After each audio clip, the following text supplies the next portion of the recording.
صلوات۔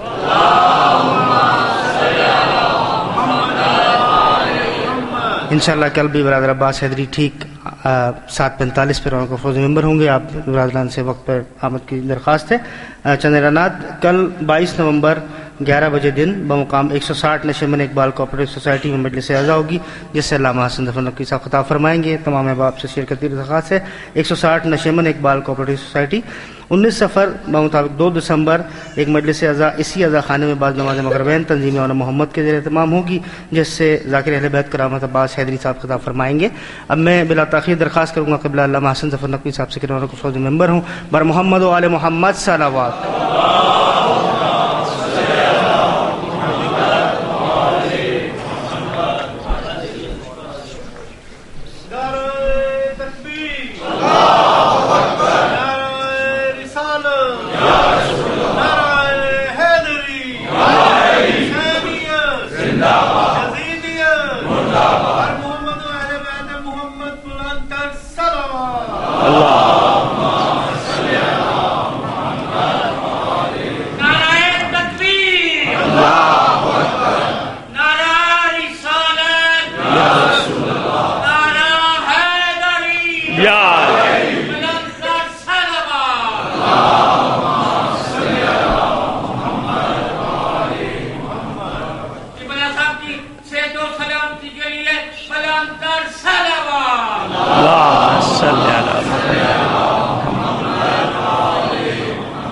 تمام مومنین و مومنات کی صحت و سلامتی کے لیے ایک صلوات اور بھیج دیجیے محمد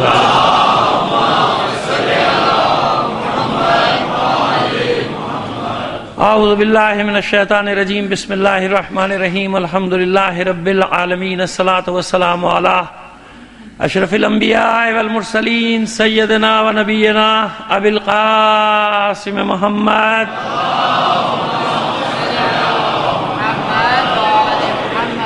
وآلہ الطیبین الطاہرین المعصومین ولعنۃ اللہ علی اعدائہم اجمعین من الآن الی قیام یوم الدین، اما بعد فقد قال اللہ تعالی فی کتابہ المبین وہو اصدق القائلین وقولہ الحق۔ بسم اللہ الرحمن الرحیم فلما حس عیسیٰ منہم الکفر قال من انصاری الی اللہ قال الحواریون نحن انصار اللہ آمنا باللہ واشہد بأننا مسلمون۔ صلوات بھیجیے محمد علی محمد پر۔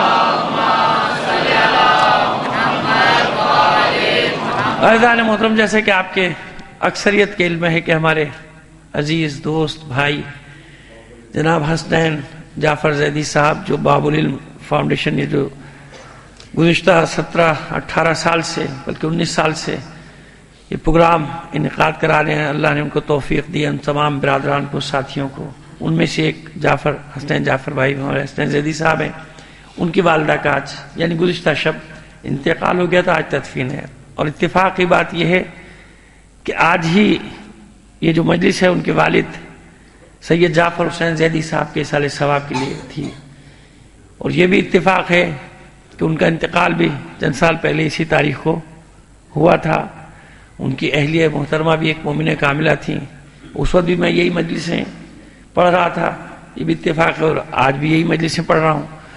تو آپ سے درخواست کروں گا جعفر حسین زیدی صاحب، ان کے 2 مرحوم بیٹے سبطین زیدی صاحب اور علی جعفر زیدی اور سبطین جعفر زیدی، اور ان کی ایک صاحبزادی مرحومہ آبرو زیدی، اور اب ان کی اہلیہ جن کا آج تدفین میں آپ میں سے اکثر نے شرکت کی تھی، نور جہاں زوجہ سید جعفر حسین زیدی، اس خاندان کے دیگر مرحومین کو شامل کر کے ایک سورہ فاتحہ پڑھ کر بخش دیجیے گا۔ بسم اللہ۔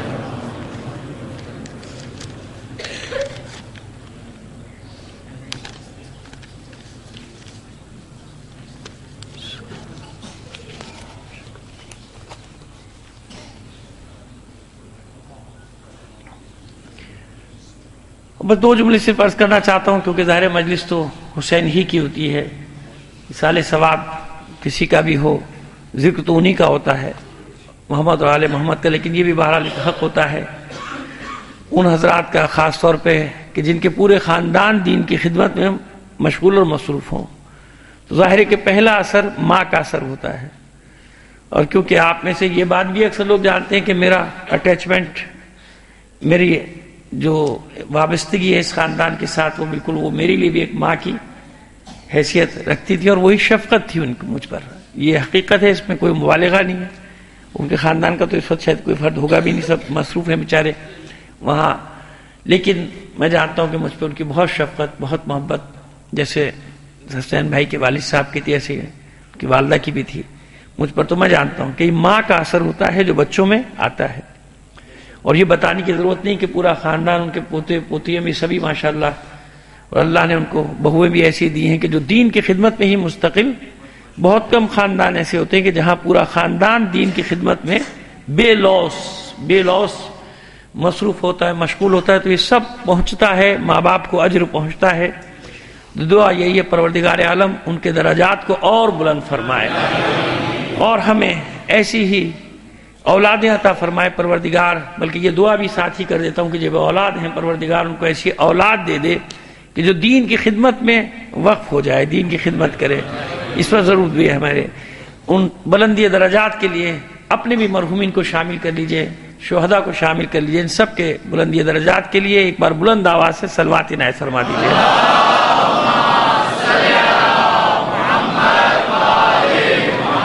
مسئلے کے سوالات تو میرے پاس بہت سارے آ رہے ہیں، ان سب کے جواب مجلس کے دوران آ جائیں گے. ان کا پڑھنا فضول ہے سوالات کا. باقی کچھ سوال ایسے ہوتے ہیں کہ جو عجیب و غریب ہے کہ علامہ کی وضاحت کرتے ہیں. سینکڑوں بار کہہ چکا ہوں کوئی مجھے تو نہ کہا کرو، بات ختم ہو گئی. علامہ کے ساتھ پوچھ لیا کریں، یہاں بھی بہت سارے علماء اتنی چیز تو وہ بھی آپ کو بتا دیں گے. اور دوسرے کہ وہ بہت سارے لوگ اب لفظ اپنے ساتھ آیت اللہ استعمال کریں. اب یہ آپ جانتے ہیں، میں نہیں جانتا، مجھے نہیں معلوم کون استعمال کر رہا ہے کون استعمال نہیں کر رہا ہے. اس قسم کے سوالات موضوع سے ہٹا دیتے ہیں. مجھے اپنے موضوع پہ رہنے دیجیے. جو میرے موضوع سے متعلق سوالات ہیں ان کے جواب، وہ جو سوال ہیں وہ انشاءاللہ خود بخود درمیان میں آ جائیں گے. وہ چھوٹی چھوٹی باتیں یہاں پوچھ لیا کیجیے، ماشاءاللہ حوض علمیہ ہے، وہ آپ کو بتا دیا کریں گے، اور وہ صحیح بتائیں گے انشاءاللہ، غلط نہیں بتائیں گے. ایک صلوات بھیجیے محمد آل محمد پر.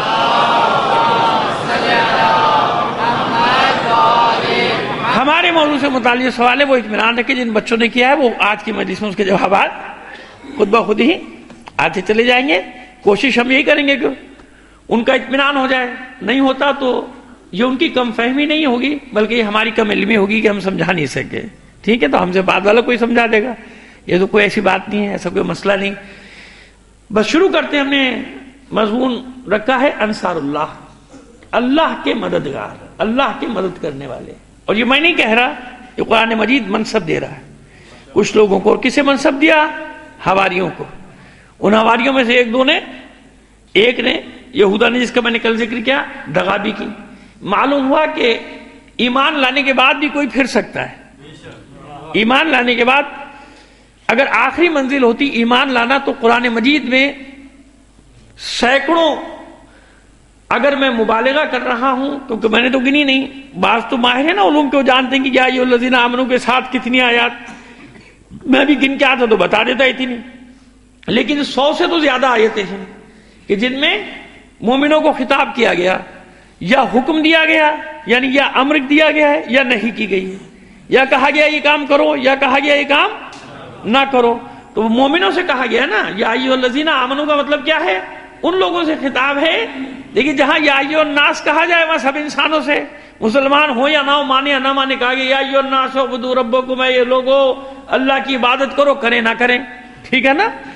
اچھا، مسلمون سے بھی یا ایھا المسلمون، یا ان لوگوں سے خطاب کیا گیا جو اسلام لے کر آئے. اور کسی انداز میں خطاب کیا گیا قالت الاعراب آمنا قل لم تؤمنوا ولکن قولوا اسلمنا، ابھی تو تم مسلمان ہوئے ہو. ٹھیک ہے نا؟ مسلمانوں کو احکام بتایا کہ یہ کر لو، یہ کر لو، یہ کر لو، یہ کر لو، یہ کر لو. اس کے بعد مومنوں کی باری آئی تو مومنوں کو بار بار یہ بات کیوں کہا جا رہا ہے، تنبیہ کیوں کی جا رہی ہے؟ اس کا مطلب امکان ہے نا. اگر مومن ہونے کے بعد امکان ہی نہیں کسی غلطی کا، تو پھر قرآن مجید بار بار مومنین سے خطاب کیوں کر رہا ہے؟ سمجھ رہے ہیں ہماری بات؟ اگر مومن ہونے، آ جاؤ بیٹا، آ جاؤ، ایک بار آ کے بیٹھ جاؤ، جائزہ نہ لو. آپ کچھ سب آپ کا جائزہ لینے لگتے ہیں. آپ حضرات تھوڑا تھوڑا سا آگے سمٹائی تاکہ بعد میں آنے والے پیچھے بیٹھتے ہو پھلانگتے ہوئے آتے ہیں، بڑا مسئلہ ہو جاتا ہے. نہیں، اس بچے کو نہ چھیڑیں جو بیچارہ آرام کرے. آپ اس سے آگے جائیں، سلامت رہیے. ان تمام بچوں کی صحت و سلامتی کے لیے ایک صلوات بھیجیے محمد آل محمد پر. دیگر حضرات آگے آ جائیں.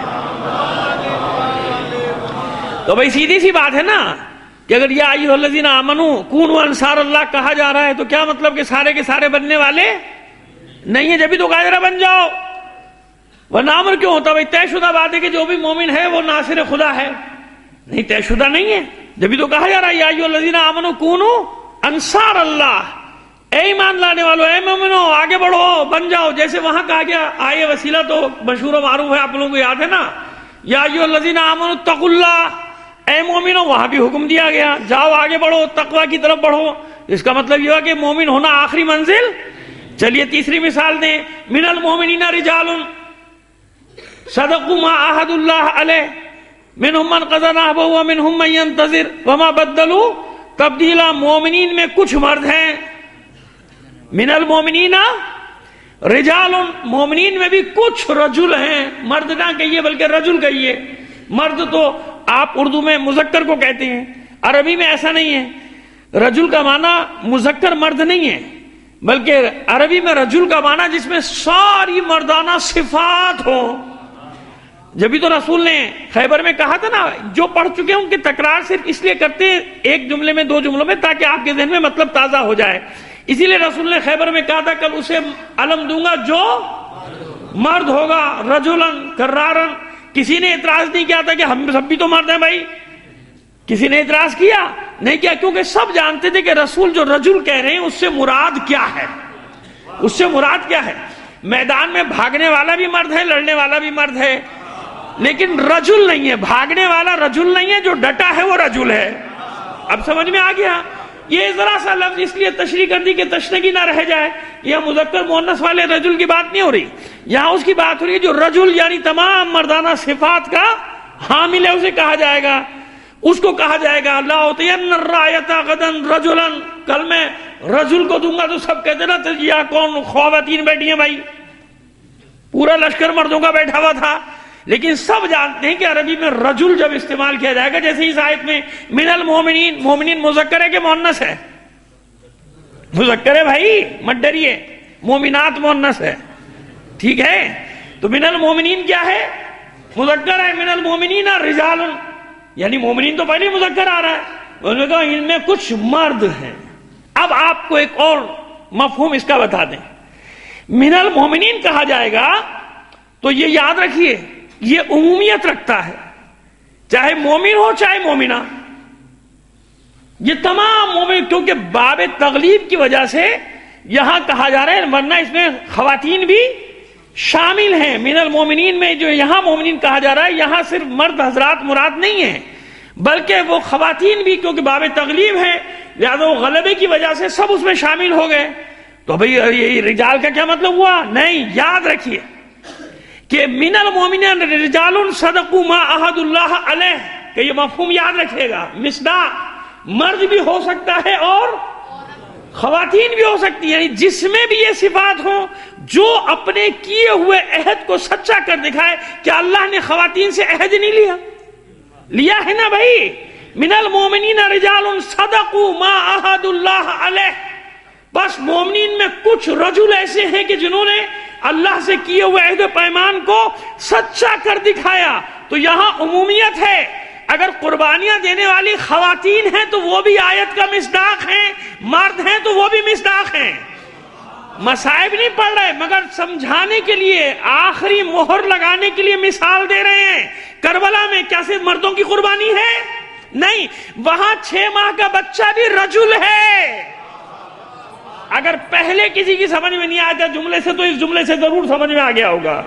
من المومنین رجال، کا اب سمجھ میں آ گیا کہ وہاں 6 ماہ کا بچہ بھی رجل ہے، وہاں 13 سال کا بچہ بھی رجل ہے، وہاں 18 سال کا جوان بھی رجل ہے، وہاں 90 سال کا بوڑھا بھی رجل ہے، وہاں وہ خواتین بھی ان رجال میں جن کا قرآن ذکر کر رہا ہے، جو کربلا سے کوفہ، کوفے سے شام تک یزیدیت کا، یزیدی آمریت کا مقابلہ کرتی رہی مردوں کی طرح، بلکہ بعض مردوں سے آگے بڑھ کر، اسی لیے علی کا لہجہ دیا تھا۔ اب سمجھ میں مصداق بتا رہا ہوں، ظاہر کی بات نہیں کر رہا کہ ظاہر تو وہی ہے من المومنین رجال، لیکن وہی ظاہر انیق و باطن عمیق۔ قرآن مجید کا ظاہر روشن اور چمکدار ہے اور اس کا باطن گہرا اور عمیق ہے۔ جب مصداق تلاش کرو گے تو پھر بات خود بخود سمجھ میں آ جائے گی کہ یہاں مطلب کیا ہے۔ جس نے اپنا عہد پورا کیا، ورنہ بتائیے قرآن مجید میں الگ سے ذکر ہونا چاہیے تھا نا، جناب سارہ کی قربانیاں، جناب ہاجرہ کی قربانیاں، جناب مریم کی قربانی، اور جناب مریم کی قربانی کا تو خیر الگ ہی ایک عجیب و غریب قسم کی قربانی ہے جو انہوں نے دی ہے جناب مریم نے، تو ان کا کہاں سورہ مریم موجود ہے، تو ان سب کا ذکر آنا چاہیے نا الگ الگ. ان سب نے قربانیاں دی کہ نہیں دی؟ لیکن یہاں آیت میں من المومنین رجال کا کیا مطلب ہوا؟ سب جس نے بھی دین کے لیے اپنے عہد و پیمان کو پورا کر دکھایا ہے وہ سب اس آیت کے مصداق ہے. منہم من قضی نحبہ ومنہم من ینتظر، کچھ اپنا وعدہ کر کے پورا کر کے جا چکے ہیں، کچھ انتظار کر رہے ہیں. وما بدلوا تبدیلا، اور یہ وہ سنت الہی ہے یا مومنین کی سنت ہے جس میں کبھی بھی تبدیلی آنے والی، اس قانون میں تبدیلی آنے والی کوئی نہیں. تو اب اتنی بات سمجھ میں آ گئی. یا ایھا الذین آمنوا جب کہا جائے گا تو کیا مطلب ہوا کہ مومنین ہی سے تو حکم دیا جا رہا ہے، یعنی مومن ہونا آخری منزل نہیں ہے، ورنہ حکم نہ دیا جاتا کہ یہ کرو یہ نہ کرو، یہ کرو یہ نہ کرو، یہ کرو یہ نہ کرو. میں نے عرض کر دیا، گن لیجیے گا قاموس اللغات یعنی وہ معجم المفرس میں تو تعداد بھی لکھی ہوگی، یا ایھا الذین آمنوا جہاں ہوگا تو تعداد بھی پوری لکھی ہوگی، لیکن میں تو ظاہر شمار کر کے نہیں آیا، مضمون ذہن میں آ گیا، میں نے آپ کے سامنے پیش کر دیا کہ 100 سے زیادہ آیات ہیں، ممکن ہے 200 ہوں، میں نے تو سینکڑوں کا لفظ استعمال کیا، لیکن اگر وہ مبالغہ ہو گیا ہے تو 100 سے زیادہ آیات ہیں جس میں مومنین کو حکم دیا جا رہا ہے. بلکہ 500 تو احکام کی آیات ہیں جس میں اگر یا ایھا الذین آمنوا نہیں بھی کہا گیا تو احکام جو ہے وہ مومن کے لیے ہے، حکم مومن کے لیے ہے، اس لیے سینکڑوں کا لفظ بالکل صحیح آتا ہے. تو آپ مجھے بتائیے کہ بس مومن ہونا آخری منزل، اس کا مطلب یہ ہوا کہ مومنین میں کچھ پلٹ جانے والے بھی ہو سکتے ہیں. حقیقت پسند بنیے، سمجھ گئے؟ حقیقت کا سامنا کرنا سیکھیے، باتیں سمجھ میں آتی چلی جائیں گی آپ کے جو میں باتیں کر رہا ہوں. بس اس کا مطلب یہ ہوا کہ مومنین میں بھی امکان موجود ہے، ہٹ بھی سکتے ہیں حق کے راستے سے. ورنہ قرآن مجید کیوں کہتا کہ تم میں سے جو دین سے پلٹنا چاہتا ہے پلٹ جاؤ؟ یا ایھا الذین آمنوا من یرتد من دینکم یا عن دینکم، جو تم میں سے مرتد ہونا چاہتا ہے، کس سے کہہ رہا ہے؟ ایمان لانے والوں سے. یا ایھا الذین آمنوا، اے ایمان لانے والوں، یعنی ایسے ہے نا پلٹ جائیں گے. اور صبح شام ہم دیکھتے ہیں نا، کبھی ادھر کروٹ بدلتے ہیں، کبھی ادھر کروٹ بدلتے ہیں، کبھی کدھر کروٹ بدلتے ہیں. ارے بابا ایک راستے پر رہو، فتنہ اٹھ چکا، فتنہ پیدا ہو چکا، صبح شام نئے نئے نظریات یلغار کر رہے ہیں، کہاں سے بچ کے جائے گا؟ نماز کے راستے میں بیٹھ جاؤں گا، روزے کے راستے میں بیٹھ جاؤں گا، حج کے راستے میں بیٹھ جاؤں گا. یہ ہے نا شیطان کا نظریہ. ابلیس یہی کہتا نا یہاں بیٹھ جاؤں گا، تو اب اور عبادتوں کے نام نہیں لیتا، اب ناراض نہ ہو جائیں. تو جب جو نماز میں بیٹھ کے بہکائے گا، جو روزے میں بیٹھ کے بہکائے گا، جو حج میں بہکائے گا، جو مینا میں بہکائے گا، جو عرفات میں بہکائے گا، جو طواف کے دوران بہکائے گا، آپ ہر جگہ. ہاں یہ میں نے ایک جملہ کہا ہے، سمجھنے والے سمجھ گئے میری بات کو. طواف کے تو پھر وہ باقی چیزوں میں چھوڑ دے گا. میں نام نہیں لے رہا، مجھے احساس ہے، مجھے خیال ہے، جذبات کا آپ کے ڈر ور نہیں ہے، لیکن خیال کر رہا ہوں. تو اب آپ خود اپنا ذہن لے جائیے نا کہ جب ہر عبادت میں بیٹھ کے بہکائے گا تو پھر آپ کو کیسے معاف کرے گا؟ کیسے معاف کرے گا؟ بیٹھے گا نا، کہاں سے پھنسیں گے؟ یہ ادھر سے پھنسیں گے، ادھر سے پھنساؤ، یہاں سے گریں گے، یہاں سے گراؤ، ادھر سے گر جائیں گے، ادھر سے گرا دو ان کو. لہذا ہر عبادت کی راہ میں آ کے بیٹھے گا نا، یہیں سے بہکاؤں گا، اسی راستے پر بیٹھ جائے گا، وہی بن کے آ جائے گا، وہی حلیہ بنا کے آ جائے گا جو آپ کو پسند ہوگا. سمجھ میں آئی بات؟ اتنا آسان نہیں ہے جو قرآن مجید قیامت تک کے مومنین کو پکار پکار کر کہہ رہا ہے یا ایھا الذین آمنوا کونوا انصار اللہ، اے مومنو انصار خدا بنو، اللہ کی مدد کرو. یہ صرف ان سے نہیں کہا، یعنی ہم سے بھی کہا، قیامت تک آنے والوں سے کہا. فتنے کا دور ہے، روز نئی نئی چیزیں، اور ہر طرح سے میں نے کہا نا کہ چومکھی لڑنا پڑتی ہے بھائی، اندر بھی باہر بھی. ادھر سے جو حملہ ہے وہ الگ قسم کا، ادھر سے جو حملہ ہے اندر سے وہ الگ قسم کا. ہر طرف دیکھنا پڑتا ہے، کیونکہ یہ بھی نہیں چاہتا کہ آپ کو آپس میں الجھا کے رکھ دیا جائے، بلکہ اس سے تو میں آپ کو نکالنا چاہتا ہوں. اس لیے کہتا ہوں کہ دعا کرتے رہا کیجئے کہ اللہ صراط مستقیم پہ قائم رکھے. آخری وقت میں دم نکلے تو ایمان پر باقی ہوں، میرا مولا آئے تو میرے لبوں پر مسکراہٹ ہو، ہے نا؟ مسکراہٹ آ جاتی ہے مومن کے لبوں پہ آخری وقت میں دم نزا. بتا نہیں سکتا بس کسی کو قوت گویائی سلب کر لی جاتی ہے نا. کیوں؟ بتانا چاہتا ہے اپنے اعزا کو کہ مت رو، مت میرے لیے پریشان ہو، مت گھبراؤ. وہ جس کا ذکر کرتا رہا وہ آ گیا مجھے لینے کے لیے. تو ویسے بنو تو صحیح نا، وہ لینے کے لیے آ رہا ہے. سمجھ میں آیا؟ کونو انصار اللہ کا مطلب کیا ہے؟ قیامت تک کے لیے تمام مومنین کو یہ کہا جا رہا ہے انصار اللہ. انصار اللہ کا کیا مطلب ہے؟ اللہ کے مدد کرنے والے بن جاؤ. کیا اللہ کی مدد کر سکتے ہیں ہم؟ آج ذرا سا اس بات کو لے کر چلیں گے اور اسی میں ہمارے بچوں کے سوالات کے جوابات بھی آ جائیں گے. آیت پہلے پوری پڑھ دیں گے. یا ایھا الذین آمنوا کونوا انصار اللہ، اے مومنو، اے ایمان لانے والو، انصار خدا بن جاؤ. کما قال عیسیٰ ابن مریم، جیسے کہ عیسیٰ ابن مریم نے کہا تھا للحواریین، اپنے حواریوں سے کہا تھا من انصاری اللہ. وہی آیت دوبارہ، یعنی الفاظ وہی تکرار ہوئے. کون ہے جو اللہ کے راستے میں میری مدد کرے گا؟ تو جواب یہ نہیں دیا کہ ہم آپ کے اللہ کے راستے میں ہم آپ کی مدد کریں گے. جواب یہ دیا قال الحواریون نحن انصار اللہ. آپ اطمینان رکھیں عیسیٰ، اے اللہ کے رسول، ہم انصار خدا ہیں، ہم مدد کریں گے، ہم اللہ کی مدد کرنے والے. تو اللہ نے پسند کیا یا ناپسند کیا؟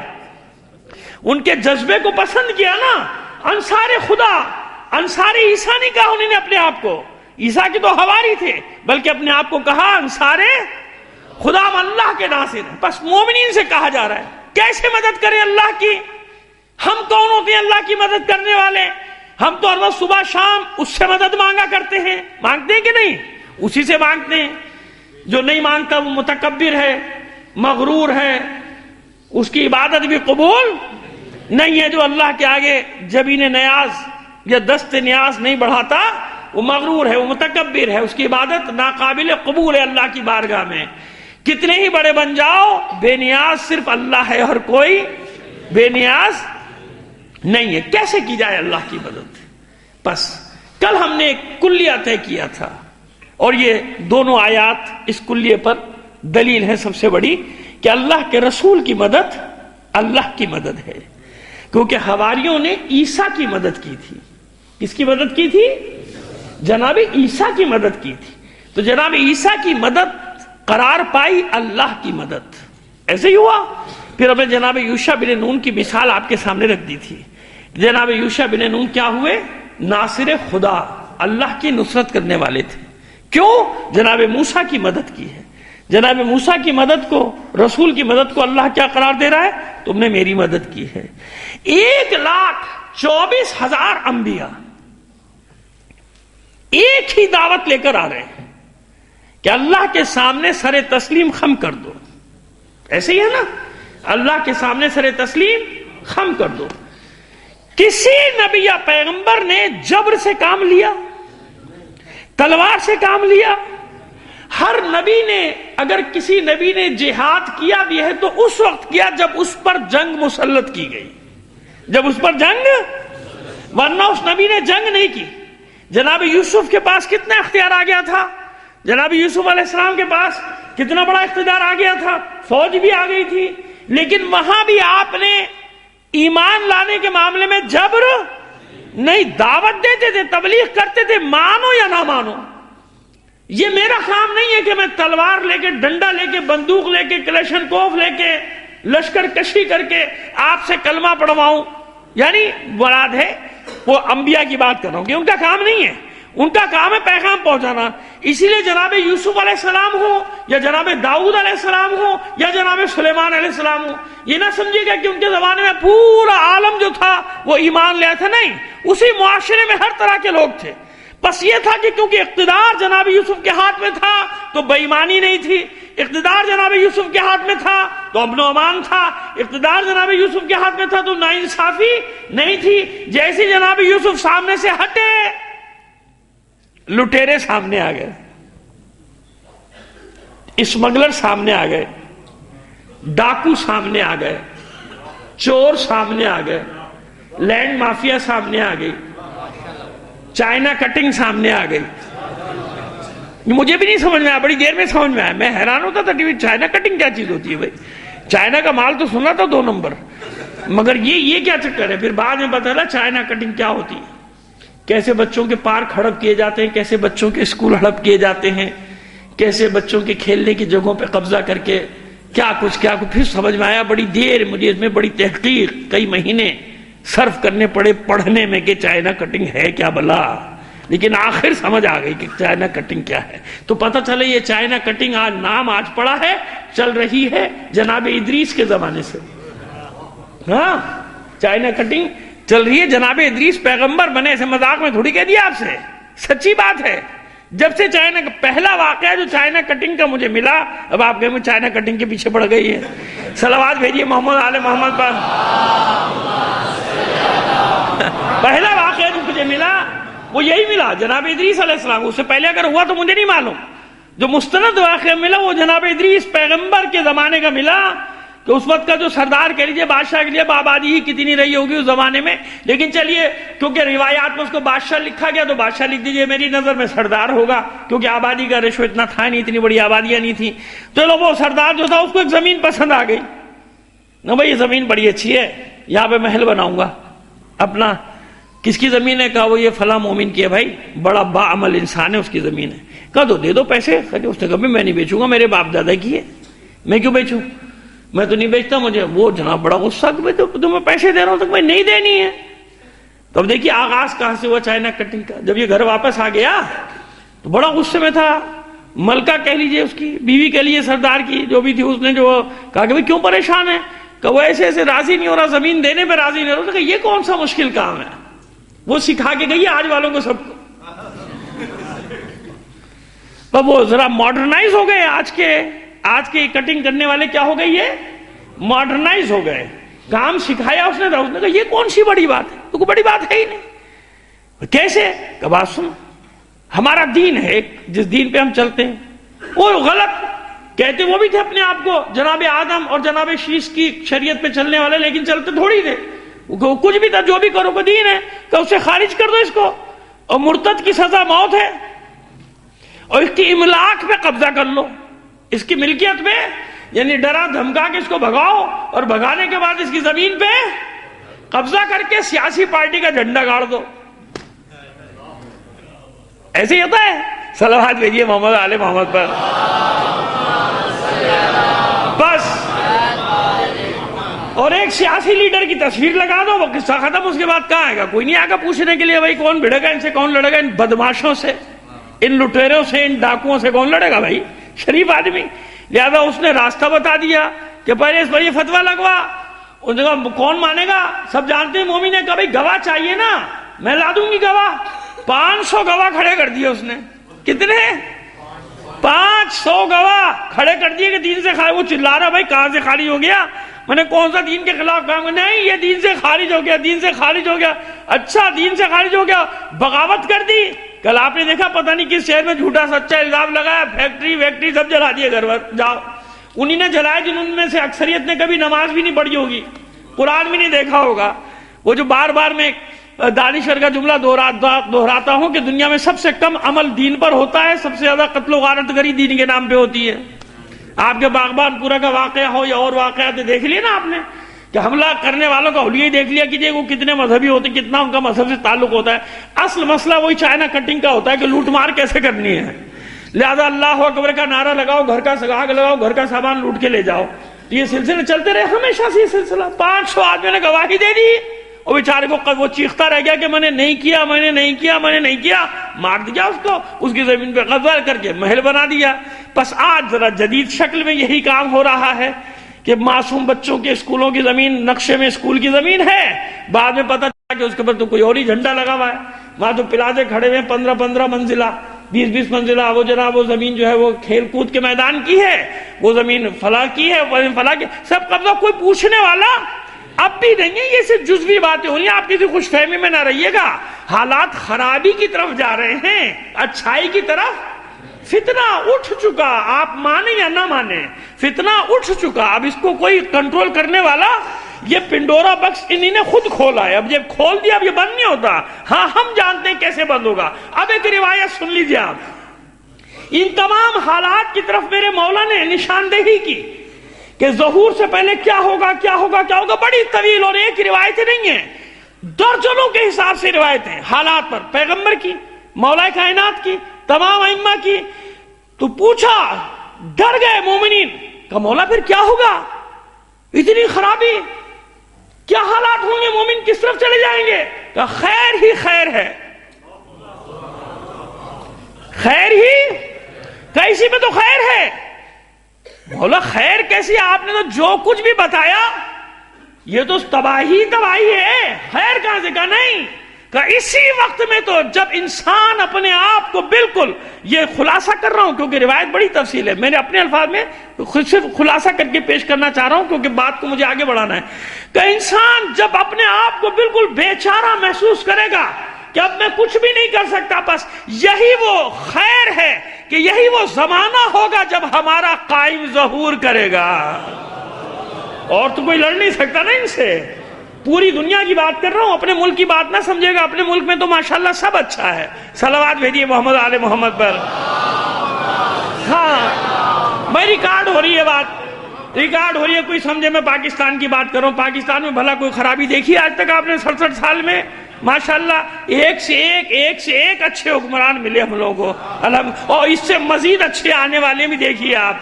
وہ جو مولا نے کہا نا کہ لڑکے بالے تم پر حکومتیں کریں گے، خدا کی قسم روایت میں الفاظ لڑکے بالے، میں نے لڑکے کا لفظ استعمال کیا، ورنہ اردو محاورے میں تو کوئی اور لفظ استعمال ہوتا ہے.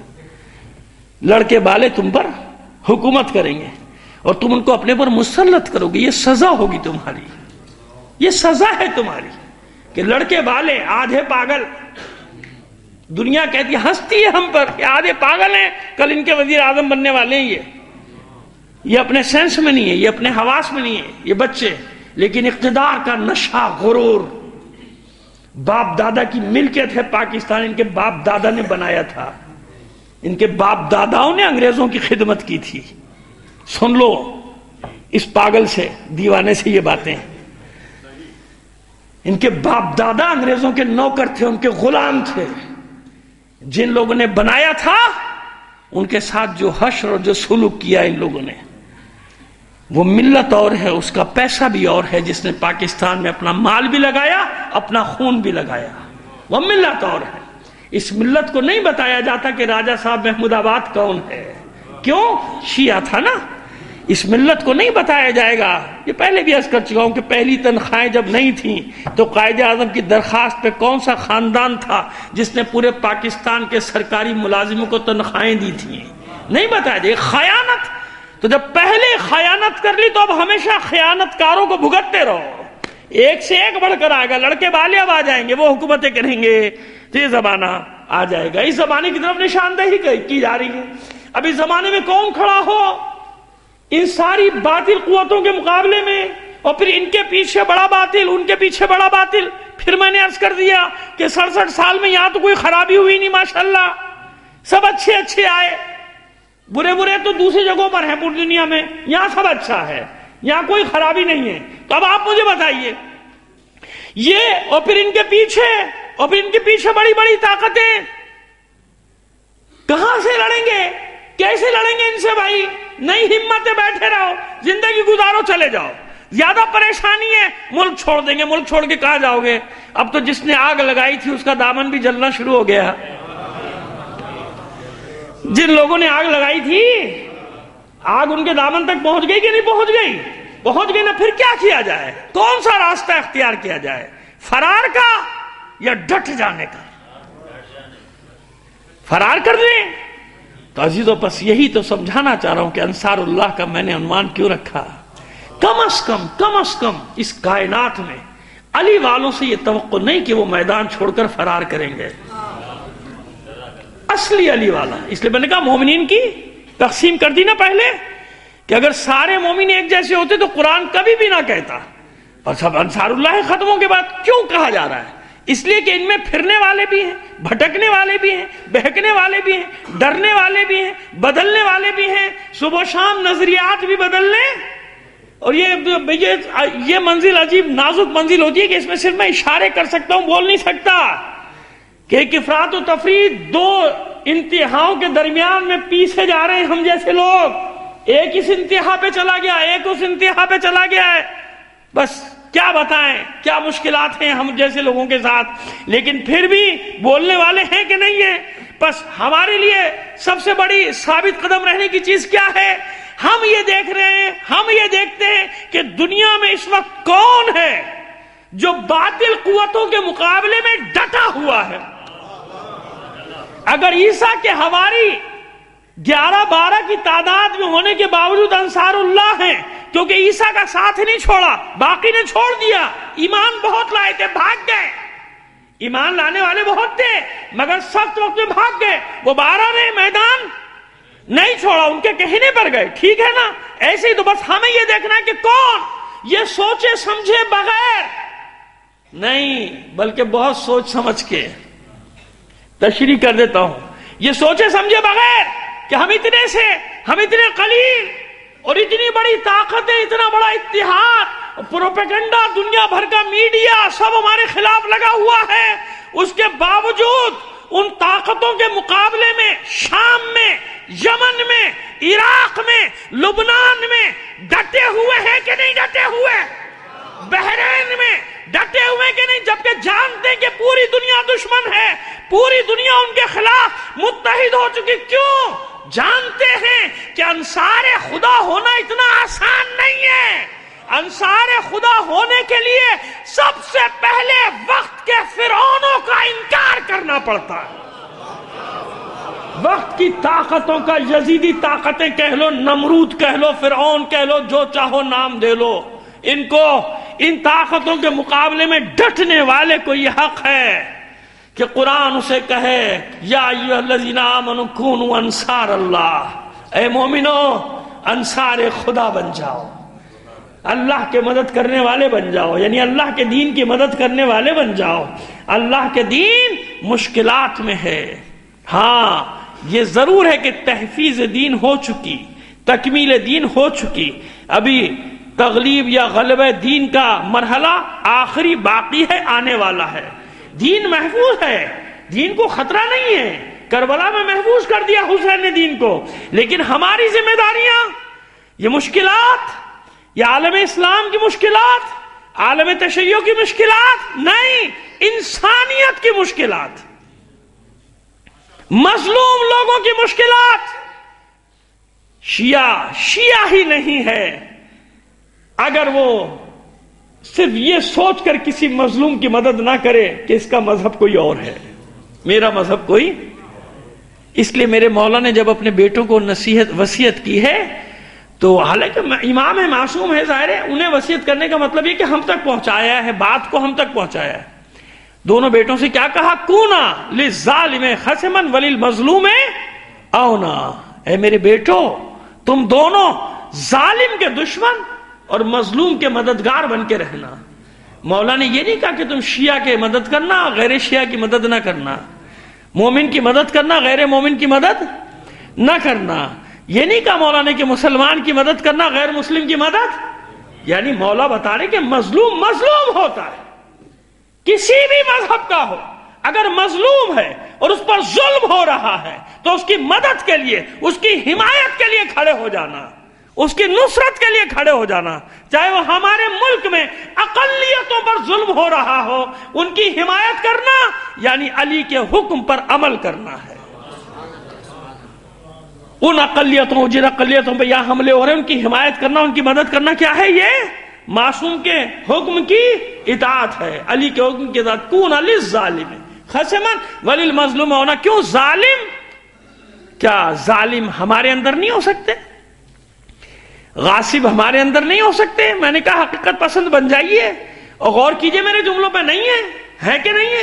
ایک دوسرے کا مال ہڑپ کر جانے والے، زمین ہڑپ کر جانے والے، یتیموں کا مال کھا جانے والے، بے ایمانیاں کرنے والے، ظلم کرنے والے، مزدوروں کی مزدوری کھا جانے والے، کہیں کے بھی ہوں، کسی بھی جگہ کے ہوں، کسی کام پہ 10 لاکھ روپے خرچ کر کے سوچا ہو گیا نا بس کام، بس وہ جتنا بھی بے ایمانی کی تھی وہ سب دھل گئی، صاف ہو گئی، ہم نے یہ کام کر لیا، اتنی بڑی عبادت کر لی، اب جب یہ عبادت کر لی تو نہیں، ایسا تھوڑی ہوگا۔ علی کی بارگاہ میں ایسا کچھ نہیں ہے، حسین کی بارگاہ میں ایسا کچھ نہیں ہے، وہاں تو ظالم اور مظلوم کی تفریق ہے۔ ظالم کا نام اگر علی رضا شاہ ہے، اب تو سمجھ میں آ گئی بات، ظالم کا نام اگر علی رضا شاہ ہے تب بھی ظالم ہے، ظالم کا نام اگر غلام رضا پہلوی ہے تب بھی ظالم ہے۔ ظالم ظالم ہے نا، نام سے کوئی فرق نہیں پڑتا، نام کچھ بھی کر رکھ لے اپنا، ظالم ظالم ہے کسی بھی طبقے کا ہو۔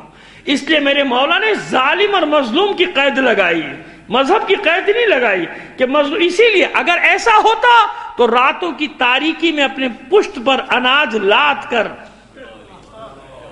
جانتے ہیں آپ مدینے کے باہر جو بستیاں تھیں ان میں اکثریت غیر مسلم غریبوں کی تھی، کیونکہ مدینے مکے سے نکال دیا گیا تھا نا، حکم آ گیا تھا، ان کی مدد کرنے جاتے تھے چوتھے امام، اور مولا کا عارفان خود، اور نقاب پہن کے جاتے تھے، کیونکہ دن کی روشنی میں وہ بیچارے مزدوری کرنے آتے تھے نا، تاکہ پہچان نہ لیں کہ یہ رات کو یہی مدد کرنے آیا تھا، دن میں ملے تو عام طریقے سے ملیں۔ سمجھ میں آ رہی ہے بات؟ بس آج انصار اللہ کا مصداق کون ہے؟ وہ انصار اللہ کا مصداق ہے جو ان طاقتوں کے مقابلے میں آواز بلند کرتا ہے، جو مومنین کو یہ پیغام دیتا ہے کہ اس نقطے پر جمع ہو جاؤ، ظالم اور مظلوم کی تفریق کرو۔ یہ جو مختلف عناوین کے تحت ہمیں بھڑایا جا رہا ہے، لڑایا جا رہا ہے، کیوں؟ تاکہ مومنین کو الجھا دیا جائے۔ یہ مسئلہ جیسے مجھے اکثر سوال ایسی قسم کے آتے ہیں تاکہ میں اس چکر میں پڑ جاؤں اور اپنے موضوع سے ہٹ جاؤں، مگر میں بھی اتنا سیدھا سادہ ہوں اتنا نہیں ہوں زیادہ جتنا سمجھ رہے ہیں لوگ۔ صلوات بھیجیے محمد آل محمد پر، جتنا سمجھ رہے ہیں ایسا نہیں ہے۔ تو بڑی ٹیکنیکل طریقے سے سوال لکھ کے بھیجتے ہیں کہ یہاں سے پھنسے گا مولوی۔ آپ لوگوں نے بہت کچھ مجھے سکھا دیا، سب کچھ میں نے نہیں سکھایا، آپ نے بھی بہت کچھ سکھا دیا ہے۔ صلوات ایک بار اور بھیجیے محمد آل محمد پر۔ نہیں، جان کر مرکز بنایا گیا ہے، یورپ میں اور امریکہ میں مرکز بنائے گئے ہیں، مڈل ایسٹ میں مرکز بنائے گئے ہیں، جہاں اربوں کھربوں ڈالر ریال درہم خرچ کیے جا رہے ہیں، صرف کس بات پہ کہ باہر سے ان کو نہیں مارا جا سکتا، باہر سے اٹیک کر کے ان کو نہیں ختم کیا جا سکتا، ان میں اندر تفرقہ ڈال دو۔ اتنی سی بات سمجھ میں نہیں آ رہی لوگوں کے؟ یہ سب کچھ اسی لیے تو ہو رہا ہے کہ تمہیں توڑ دیا جائے، تمہیں سے تو خطرہ ہے، تمہیں سے تو ڈر ہے۔ پتہ نہیں میں نے آپ کو بتایا کہ نہیں بتایا، یہاں کے کتنے چینلز بنا دیے گئے، یورپ میں بنے ہیں، تاکہ وہاں آزادی سے چل سکے، آزادی اظہار خیال کے نام پہ، اور جتنی گالیاں ایک دوسرے کو دے سکتے ہیں دیں، تاکہ نفرتیں جتنی بڑھا سکتے ہیں بڑھاتے چلی جائیں۔ پلانٹڈ مولویوں کو لا کے بٹھایا جاتا ہے، مولوی پسند ہے ہم مولوی لا کے بٹھا دیں گے۔ یاسر حبیب جیسے خناس خبیث، نام سنا ہے؟ میں نے سنا دیا، پلانٹڈ، اور کہاں؟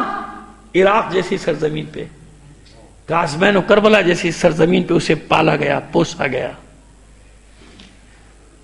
اور امام ابا قبا میں بیٹھتا ہے، تاکہ آپ کا یہ شوق بھی پورا ہو جائے کہ مولوی تو کہہ رہا ہے، اچھا اس کی ماننے کو تیار ہو، مرجع تقلید کی ماننے کو تیار نہیں ہو کہ مولوی کی نہیں مانیں گے۔ بات وہی کہ اپنے مطلب کی ہو تو مان لو، اپنے مطلب کا فتویٰ آ جائے تو ٹھیک ہے، ورنہ تو تقلید کے قائل نہیں ہے۔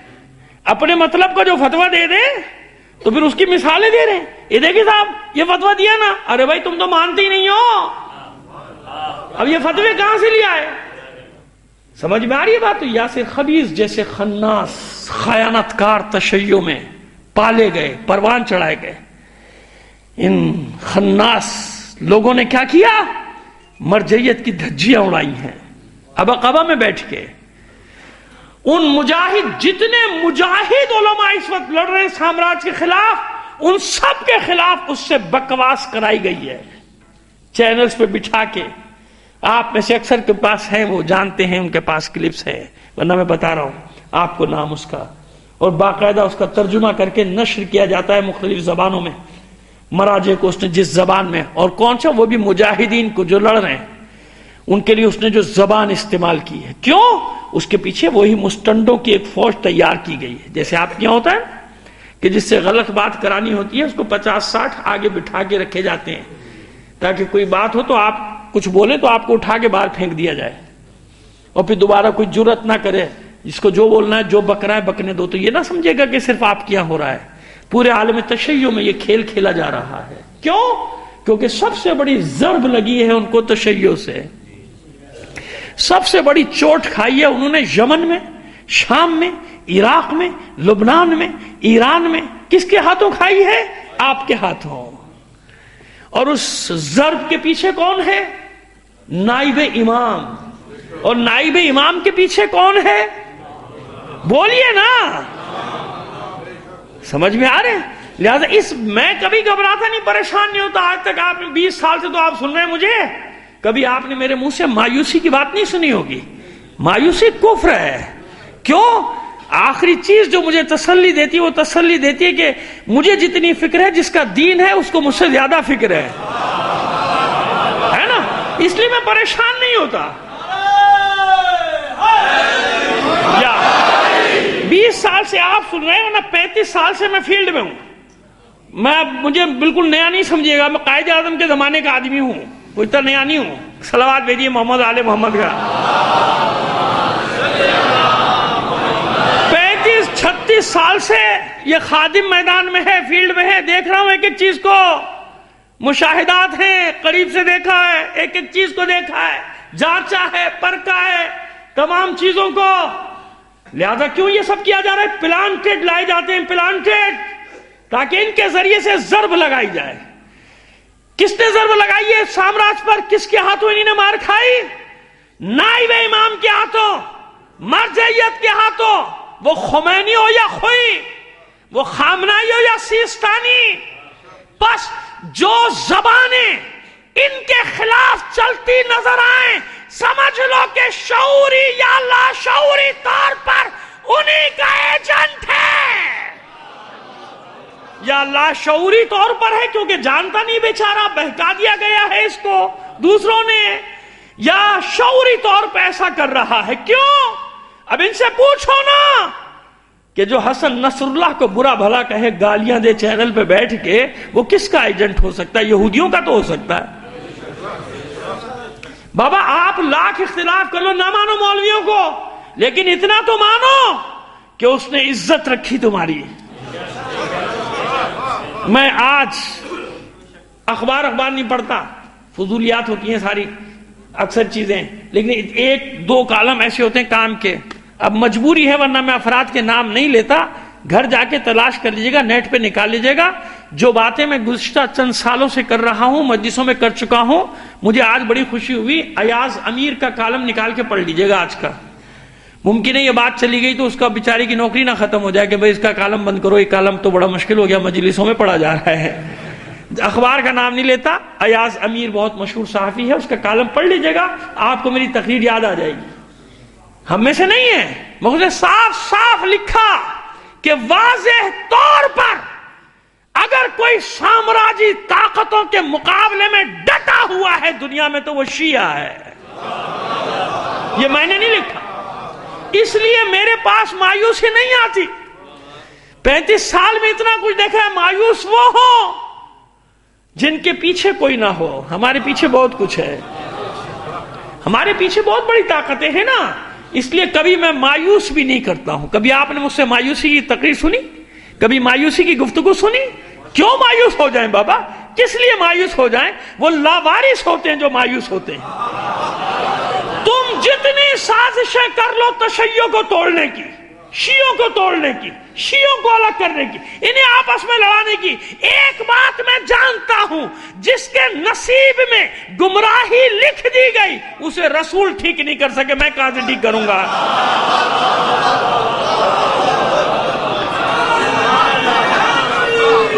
یا پانی دو بیٹا. لبیک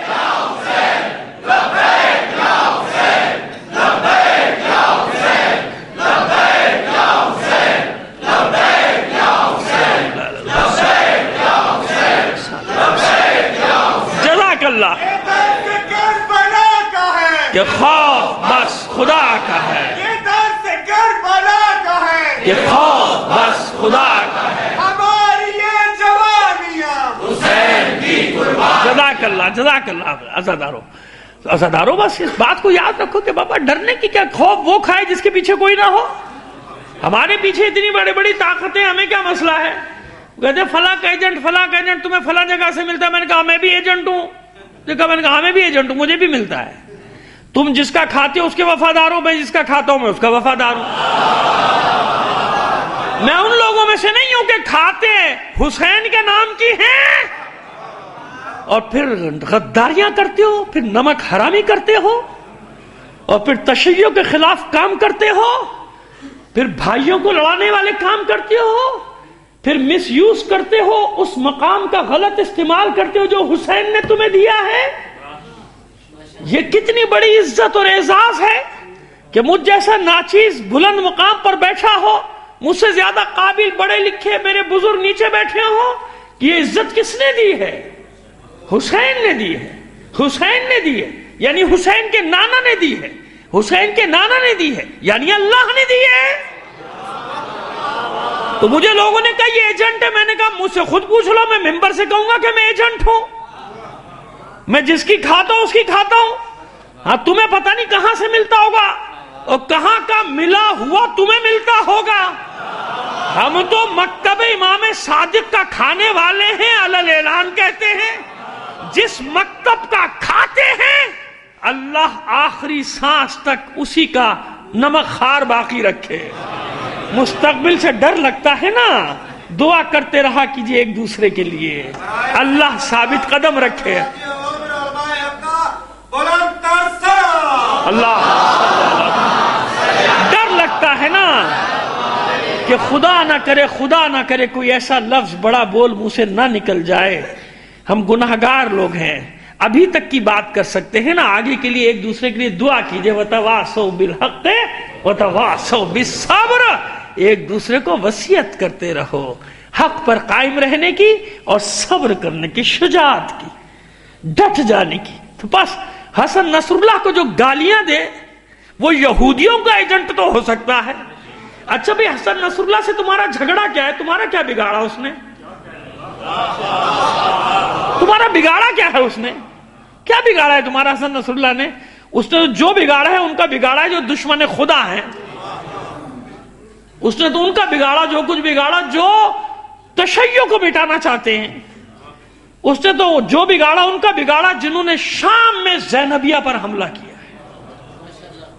خدا کا خوف کرو، ان لوگوں کو برا بھلا کہتے ہو، تم میں تو دم نہیں ہے، تمہیں وہ مال گننے سے فرصت نہیں جو زبان بیچنے کے عوض تمہیں ملا ہے اور مل رہا ہے، ضمیر اور دین بیچنے کے عوض تمہیں مل رہا ہے، تمہیں اس سے فرصت نہیں ہے۔ تمہاری زبانیں ان کے لیے چلتی ہیں، ان مجاہدوں کے خلاف، ان مراجع کے خلاف جن کے فتوے کی وجہ سے یہ لاکھوں لوگ داعش جیسے صفاق درندوں کے مقابلے میں ڈٹے ہوئے لڑ رہے ہیں،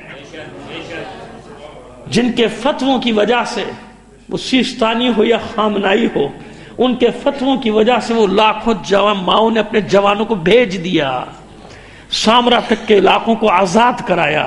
تم میں کتنا دم ہے؟ تم میں صرف اتنی قوت ہے کہ آؤ شیعوں کے مجمع میں اور شیعوں کو بہکا کے ان میں تفریق ڈال کے، ان میں درار ڈال کے چلے جاؤ، اس کا معاوضہ لیتے ہو؟ تو بس تمہیں وہاں سے ملتا ہے، ہمیں جو نمک ملتا ہے وہ مکتب امام صادق کا ملتا ہے۔ یہ اپنی اپنی سوچ کی بات ہے، یہ اپنی اپنی روش کی بات ہے کہ ہماری یہی دعا ہے کہ معبود آخری سانس تک ایسے ہی وفادار رہیں، اور سانسوں کا تو پتہ بھی نہیں، اس لیے تو یہ بات کرتا ہوں، مصلحت سے کام نہیں لیتا۔ مجھے معلوم کیا ہے کہ میں گھر تک پہنچوں گا کہ بھی نہیں پہنچوں گا، پھر مرنے کے بعد حسرت ہی رہ جائے گی، کاش یہ بھی کہہ دیا ہوتا۔ اس لیے ہر بات کہہ دیتا ہوں کہ پوچھ پتا تھوڑی آئندہ موقع ملے کہ نہ ملے، جو دل میں کہہ ڈالو۔ صلوات بھیجیے محمد آل محمد پر۔ بس یہ ہے انصار اللہ۔ جب یہ اللہ کی مدد کے لیے گھر سے نکلیں گے، وَلَا يَنْصُرَنَّ اللَّهُ مَنْ يَنْصُرُهُ وَرَسُولُهُ، بس اللہ ضرور بالضرور ان مجاہدوں کی مدد کرے گا۔ وعدہ ہے اللہ کا، مت گھبراؤ، مت پریشان ہو. یہ تو چھان پھٹک ہوتی رہتی ہے، جھپٹنا پلٹنا، پلٹ کر جھپٹنا، لہو گرم رکھنے کا ہے ایک بہانہ. یہ اونچ نیچ تو تاریخ بشریت کا حصہ ہے. تلک الایام نداولها بین الناس. ان روز و شب کو ہم اسی طرح لوگوں کے درمیان الٹ پھیر کرتے رہتے ہیں، اس سے کیا فرق پڑتا ہے؟ یہ اونچ نیچ ہوتی رہتی ہے، عروج و زوال آتا رہتا ہے، لیکن جو ثابت قدم رہتے ہیں، ختم ہو گئی وہ قومیں جو مایوسی کا شکار ہوئی. ہمارے زندہ رہنے کا راز ہی یہی ہے کہ کربلا ہمارے پاس ہے جو ہمیں مایوس ہونے ہی نہیں دیتی ہے. نہیں ہونے دیتی نا. تو وہ تم کیا فکر کرتے ہو؟ 72 بھی ہو تو حاوی ہو، سب پر حاوی ہو، ایسے ہی ہے نا. بس یہ جو لڑ رہے ہیں یہ تمہارے فتووں سے لڑ رہے ہیں، بلکہ تمہیں تو ان کے خلاف پروپیگنڈے کرنے کے لیے خریدا گیا ہے. تم سر کے بال سے لے کر پیر کے ناخن تک بکاؤ مال لوگ ہو، اپنا دین اور ضمیر سب بیچ چکے. تمہیں کیا معلوم حسن نصر اللہ کیا ہے؟ تمہیں کیا معلوم سیستانی کے فتوے میں کیا قوت ہے؟ تمہیں کیا معلوم علی خامنائی کیا ہے؟ تمہیں کیا معلوم کہ ان سے وہ ڈرتے ہیں جو پوری دنیا کو ڈرا رہے ہیں. اگر ان سے خوف زدہ نہ ہوتے تو جہاں مرضی دندناتے ہوئے گھس جاتے ہیں نا، لشکر لے کے گھسے نا. کیوں؟ معلوم ہے جملہ کی تکرار کی معذرت چاہ رہا ہوں، بس اچانک زبان پر آ گیا، اب روک نہیں سکتا. کیوں؟ تم نہیں جانتے وہ شیطانی طاقتیں، وہ یہود و نصارہ جانتے ہیں کہ اب تک جہاں بھی گھسے تھے وہ 39 دن والے تھے، یہ لوگ 40ویں دن والے.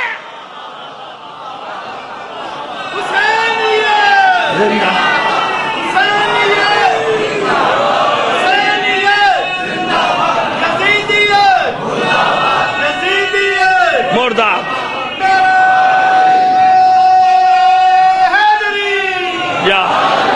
میں جانتا ہوں آپ لوگوں کے جوش اور جذبات کو، خدا آپ لوگوں کو سلامت رکھے. یہ مختلف جگہ سے جو آواز آ رہی تو اس سے یہ میرے لیے یقین کا باعث ہے کہ آپ یہاں پہ 10 آدمی میں لے کر ساتھ نہیں آیا، بلکہ ہر جگہ جو بیٹھا ہے. تو لہٰذا اب میں آپ سب کی نمائندگی میں نعرے لگاؤں گا اور دیکھتا ہوں میرا نعرہ زوردار ہوتا ہے یا آپ کا جواب. ٹھیک؟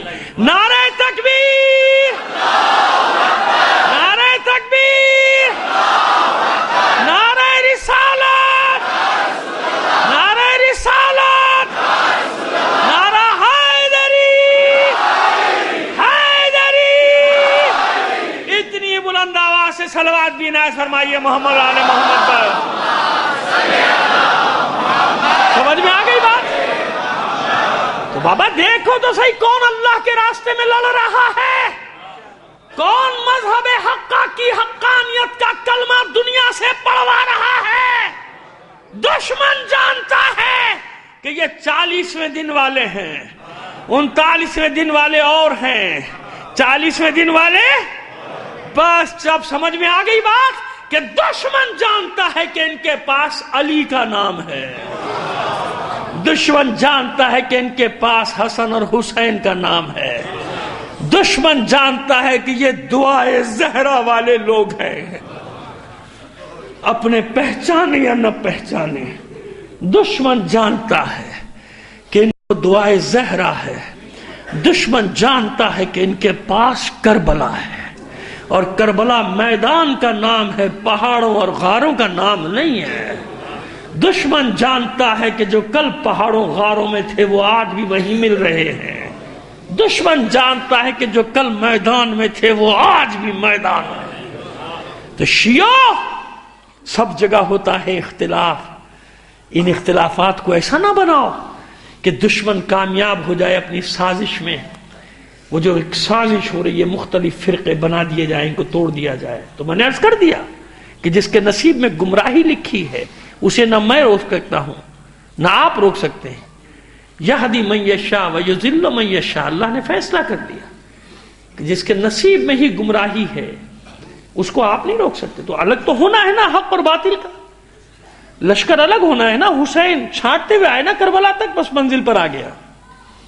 چھانٹتے ہوئے آئے نا، چھانٹی کرتے ہوئے آئے. بہت لوگ تھے دعوے دار، لیکن حسین سب کو بتا دے کہاں جا رہے ہیں دیکھ لو، اس جگہ جا رہا ہوں، ٹکڑے ٹکڑے کر دیے جائیں گے میرے، میں اس جگہ جا رہا ہوں۔ کتنے رہ گئے؟ 72، مگر کامیاب، اتنے کامیاب کہ قیامت تک ہر مومن کی آرزو ہے یا لیتنا کننا معکم فنفوز فوزا عظیما، کاش کربلا والو ہم آپ کے ساتھ ہوتے۔ یعنی ہمیں آج کی زندگی پیاری نہیں، آپ یہ کہہ رہے ہیں۔ ہر شیعہ کیا کہہ رہا ہے؟ وہ یہ کہہ رہا ہے کہ مجھے یہ زندگی عزیز نہیں، کاش میں آپ کے ساتھ ہوتا، کربلا میں ہوتا۔ مجھے بیٹے، میرے بچے نے فرمائش کی، لیکن میں معذرت چاہتا ہوں میرے بیٹے، میں تمہاری وہ پوری نہیں کر سکتا خواہش، کیونکہ 25 محرم کو اور اس سے پہلے کئی بار میں شہادت پڑھ چکا چوتھے امام کی۔ اب مجھے جس ترتیب سے میرے بچے بچیوں نے پہلے حکم دیا ہے، میں اسی حساب سے مسائل پڑھوں گا، انشاءاللہ زندگی رہی کسی موقع پہ میں اپنے جس بچے نے مجھے حکم دیا ہے میں اس کی خواہش ضرور پوری کر دوں گا۔ لیکن ابھی ظاہر ہے کہ جو اس طرف میرا تسلسل جا رہا ہے، جو مجھے کہا گیا ہے میں اسی حساب سے پڑھوں گا، کچھ اور میرے بیٹے بیٹیوں نے بھی مجھ سے کہا ہے، میں اسی حساب سے لے کے چلنا چاہتا ہوں۔ چھوڑ کے چلے گئے سب۔ میرے بھائی نے ابھی عباس حیدری نے جناب حبیب ابن مظاہر کے بارے میں ربائی پڑھی، قطع پڑھا، آپ نے سماعت فرمایا۔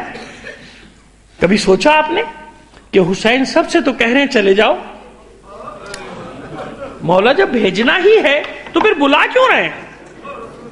آپ خود یہ چاہتے ہیں بھی چلے جاؤ جس کو اپنی جان بچانی، لیکن حسین بتانا چاہتے ہیں عیسیٰ کے حواری اور ہیں، میرے جانثار اور ہیں، میرے انصار اور ہیں۔ صرف اس کو کربلا میں رکھوں گا جو کربلا کے قابل ہے۔ ایسا ایک فرد بھی نہیں ہوگا جو میدان کو پیچھے دکھا کے عاشور کے دن جائے۔ سب ہاں، عاشور کے دن کی ایک دو روایت ہے، میں جانتا ہوں علماء میری بات سن رہے ہیں، لیکن اس کے پیچھے بھی حکمت حسین ہے۔ اگر حسن مصنع کو بچنا ہے تو اس کے پیچھے حکمت ہے، اس کے پیچھے بھی مشیت الہی اور حکمت امام ہے۔ ٹھیک ہے، ایک دو افراد کا ذکر ملے گا آپ جو عاشور کے دن بچے ہیں، تو وہ کیوں بچے ہیں؟ وہ مشیت الہی ہے اور حکمت امام، یعنی اسٹریٹجی ہے، امامت کی اسٹریٹجی ہے، حکمت عملی ہے جس کے تحت وہ کام ہوا ہے۔ لیکن عمومی طور پہ کیا عاشور کے دن کسی حسین کے ناصر نے کسی خوف کا اظہار کیا؟ کوئی ڈر کا احساس ہے کہیں؟ کہیں نہیں نظر آئے گا۔ کیوں بلایا جا رہا ہے؟ جب تک نہیں دیکھا تھا نا بات اور تھی، اب جب دیکھ کر آیا ہوں نا تو یہ ربائی کے وقت سے میرا دماغ وہیں الجھا ہوا ہے کہ روضہ جناب سید الشہداء میں علی اکبر بھی ہیں، گنج شہیداں جو بنا ہوا ہے اس میں تمام کہ ایک ہی قبر شہداء کی، ایک کنارے پہ الگ ایک قبر ہے، کس کی؟ حبیب ابن جناب حبیب ابن مظاہر کی، الگ، سب کے ساتھ نہیں ہے، الگ بنی ہوئی ہے۔ بڑی تفصیلات ہیں ان میں، لیکن بس میں آپ کو منزلوں تک پہنچانا چاہتا ہوں۔ کبھی زندگی نے وفا کی تو پھر ان کی حکمتیں اور بتاؤں گا آپ کو فلسفہ کیا ہے۔ یہ کربلا میں جو روزے بنے ہوئے ان میں بھی حکمتیں ہیں، بڑی بڑی حکمتیں چھپی ہوئی ہیں۔ خیر، حبیب کے لیے حسین پریشان ہے، حبیب کو میرے ساتھ ہونا چاہیے ورنہ لشکر ادھورا ہے۔ جیسے زہیر کو بلایا تھا، یاد رکھیے کل میں نے آپ سے اشارہ کیا تھا نا کہ کچھ لوگ ایسے تھے جو پہلے علی کے مخالف لشکر میں تھے اور کربلا میں شہید ہوئے، ان میں سے ایک زہیر بن قین ہے۔ آپ کے لیے ہضم کرنا، میں نے کل بھی کہا تھا بڑا مشکل ہوگا نام، آج میں نے لے دیا نام۔ زہیر بن قین کسی زمانے میں علی کے مخالف کیمپ میں تھے، لیکن کربلا میں شہیدوں میں کتنا بڑا نام ہے۔ اور آپ جانتے ہیں کہ یہی زہیر بن قین ہے کہ جو شب عاشور سب نے یہ طے کیا تھا کہ زہیر آپ ہی ہم میں اس مرتبے پر ہیں کہ عباس سے گفتگو کریں، ہم تو نہیں کر سکتے۔ وہ شمر والے معاملے پہ اشارہ کر رہا ہوں، یاد ہے نا؟ یاد آ گیا؟ زہیر بن قین کا یہ منصب ہے۔ اب آپ بتائیں اللہ نے کہاں رکھا تھا زہیر بن قین کو؟ اب بھی اگر لوگوں کی سمجھ میں نہیں آتا کہ مولا نے صفین میں صلب دیکھ دیکھ کر تلواریں چلائی ہیں تو زہیر بن قین سے سمجھ لو۔ کیسے کیسے سمجھاؤں، کہاں کہاں سمجھاؤں، لوگوں کو کس کس طرح سے سمجھاؤں کہ سمجھو مولا کی حکمت کو کہ کہاں کہاں کس کس کو چھوڑ دیا۔ یہ دیکھ کر مولا نے کہ کوئی بات نہیں، ابھی اس کی سمجھ میں نہیں آ رہی بات، کل یہ میرے ساتھ ہوگا۔ بھائی حسین کے ساتھ ہونے کا مطلب کیا ہے؟ علی کے ساتھ ہونا نا، میرے ساتھ ہوگا، کوئی بات نہیں۔ تو حبیب تو وہ ہے جو نام کا بھی حبیب ہے اور حسین کا بھی حبیب ہے، حسین کے بچپن کا ساتھی ہے، دوست ہے، بلکہ واقعہ بھی نقل کیا جاتا ہے۔ ہاں میں یہ ضرور کہوں گا کہ اس کی سند میرے پاس مستند نہیں ہے، لیکن واقعہ ہے، اشارہ کرنے میں کوئی حرج نہیں ہے، کوئی عیب نہیں ہے، کوئی نقص نہیں ہے۔ ایک واقعہ نقل کیا جاتا ہے کہ حبیب کو تو دوسری زندگی دینے والا ہی حسین ہے، تو اگر دے دی ہے تو کیا حرج ہے؟ عیسیٰ کا وارث ہے کہ نہیں ہے میرا حسین؟ ہے نا؟ کبھی اس نظر سے تو دیکھ لیا کرو نا، معصومین کو ان کے مقام سے گرانے کی کوشش نہ کیا کرو، قرآن سے سند لے آیا کرو نا۔ ممکن ہے نا، تمام انبیاء کا وارث ہے میرا حسین، تو جب عیسیٰ مردے زندہ کر سکتا ہے تو میرا حسین حبیب کو زندگی نہیں دے سکتا؟ دے سکتا ہے نا۔ کیا پطرس کو پروبال نہیں دے سکتا میرا حسین؟ کیا ہے اس میں نقص؟ کیا ہے؟ کیا تکلیف ہے لوگوں کو؟ کیا پریشانی ہے؟ اگر میں حسین کی فضیلتوں میں، حسین کے مظلومیت کے قصوں میں اگر حسین کے فضیلت کے یہ واقعات بیان کر دوں تو کیوں پریشان ہو جاتے ہیں لوگ؟ بس تو یہ بھی ہے، حبیب کو ایک زندگی کی بھی روایت ہے، دوسری زندگی دی ہے حسین نے، شاید کربلا کے لیے دی ہو۔ چلیے ہم اصل واقعی کی طرف آتے ہیں۔ خط لکھا حسین نے، دیا غلام کو، چھپتا چھپاتا جا کوفے تک۔ آپ جانتے ہیں کہ کربلا سے کوفے کا کافی فاصلہ ہے، 60-70 کلومیٹر کی راہ ہے، برابر تھوڑی ہے کربلا اور کوفہ۔ ایک صلوات عنایت فرما دیں گے محمد وعلی محمد پر؟ لمبا راستہ ہے، اور اس خط میں حسین نے، سنو عزیزو، دل میں بٹھا لو ان باتوں کو، اس لفظ کو خاص طور پہ، خط کا جو پہلا یعنی عنوان، جو لقب دیا ہے حسین نے حبیب ابن مظاہر کو، جانتے ہیں کیا لکھا ہے؟ فقیہ کوفہ۔ کیا لکھا ہے؟ فقیہ۔ حسین جانتا ہے کہ حبیب فقیہ ہے۔ جس امام نے اپنی زندگی میں فقاہت بانٹی ہو، وہ غیبت کے زمانے میں لاوارث چھوڑ دے گا تمہیں؟ ابھی امام کا وجود ظاہری ہے، عقلی بات کر رہا ہوں، بالکل احمقی ہوگا جس کی سمجھ میں یہ بات نہیں آئے۔ جب معصوم اپنی حیات ظاہری میں فقاہت دے رہا ہے کہ یہ فقیہ ہے کوفے کا، اس سے فتویٰ پوچھ لو، مدینے آنے کی ضرورت نہیں ہے، ہمارا حکم بتا دے گا۔ جو معصوم اپنی حیات ظاہری میں فقاہت دے رہا ہے، منصب دے رہا ہے، وہ زمانے غیبت میں آپ کو لاوارث چھوڑ سکتا ہے؟ بس یہی وہ نائب امام ہوتا ہے۔ سمجھ میں آ گئی بات؟ کہ جو آپ کو آپ کے مسائل میں الجھنے نہ دے، ان سے نکال دے آپ کو۔ 2-3% اگر فرق بھی ہوتا ہے بعض مراجع میں، تو یہی فرق ہے، جیسے حبیب کی سوچ میں اور زہیر کی سوچ میں ہو سکتا ہے نا۔ میدان جنگ کا جب نقشہ تیار ہو رہا تھا تو آپ یاد رکھیے کہ انصار حسینی اپنی اپنی رائے دیتے تھے، صاحب الرائے تھے، سب صاحب الرائے بھی تھے اور صاحب الرائے بھی تھے، بس اتنا اشارہ کافی ہے۔ فقیہ کوفہ، بچپن کے دوست حبیب ابن مظاہر کے نام۔ حبیب حسین دشمنوں کے نرغے میں گھر گیا ہے کربلا کے میدان میں، جتنی جلد ہو سکے میری مدد کے لیے پہنچ جاؤ۔ غلام یہ خط لے کر گیا، گھر سے معلوم ہوا کہ حبیب بازار میں ہے۔ یہ مجھے حکم دیا گیا ہے، جس ترتیب سے اسی ترتیب سے میں مسائل پڑھ رہا ہوں آپ کے سامنے۔ بازار میں ہے حبیب، ڈھونڈتا ہوا بازار میں پہنچا، دیکھا دکان پہ خضاب خرید رہے ہیں، چپکے سے کان میں کہا، نا قاصد الحسین۔ چونک گیا حبیب، جلدی سے سودا کیا، سودا لیا، ہاتھ پکڑا، ایک گوشے میں، تنہائی میں، ایک کونے میں لے گیا۔ کیا پیغام لایا ہے؟ غلام نے بھی چاروں طرف نگاہ کی، امامے میں چھپا ہوا خط نکال کے اور دے دیا، میرے مولا نے تیرے نام خط بھیجا ہے، جلدی سے مضمون پڑھا حبیب نے اور پیشانی پہ بل نمودار ہو گئے، پریشانی کے آثار۔ غلام کچھ ساتھ لیا، جلدی جلدی گھر پہنچا، مہمان خانے میں بٹھایا، گھر میں داخل ہوا، دیکھا زوجہ دسترخوان لگائے بیٹھی ہے، انتظار کری کہ حبیب آئے تو کھانا تناول فرمائے۔ آتے ہی زوجہ نے چہرے پہ نگاہ کی، حبیب کے کہا حبیب میرے مولا کا قاصد آیا تھا، خیر تو ہے نا؟ اور حبیب یہ تیرے چہرے پہ پریشانی کیسی ہے، یہ پریشانی کیسی ہے؟ اس سے پہلے تو جب میرے مولا کا قاصد آتا تھا تو بہت خوش ہوتا تھا، حبیب تو پریشان لگ رہا ہے، کیا بات ہے؟ حبیب کہتا ہے مومنہ بات ہی پریشانی کی ہے، بیٹھ بتاتا ہوں تجھے کیا مسئلہ ہے۔ حبیب یہ خط آیا ہے میرے مولا کا، کیا لکھا ہے اس میں؟ بس میرے مولا کا خط ہے، حسین کا خط ہے کہ کربلا میں دشمنوں کے نرغے میں گر گیا ہوں، حبیب جتنی جلد ہو سکے میری مدد کے لیے آ جا۔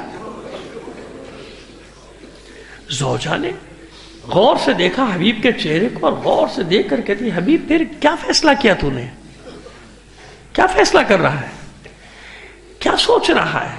حبیب کہتا ہے جاؤں کہ نہ جاؤں، فیصلہ نہیں کر پا رہا، جاؤں کہ نہ جاؤں، سوچ رہا ہوں۔ ارے سب نے تو ساتھ چھوڑ دیا، یہی ہے نا ہمارے یہاں عوام الناس کا جواب، یہی ہوتا ہے نا کہ میں اکیلا کیا کر لوں گا، میں اکیلا کیا کر لوں گا، سب تو ایک لائن پہ چل پڑے، سب تو ادھر چل پڑے، میں کیا کر لوں گا، چھوڑو بھائی جانے تو، جو ہوتا ہے انہیں تو۔ وہی اس فکر کی عکاسی کی حبیب نے۔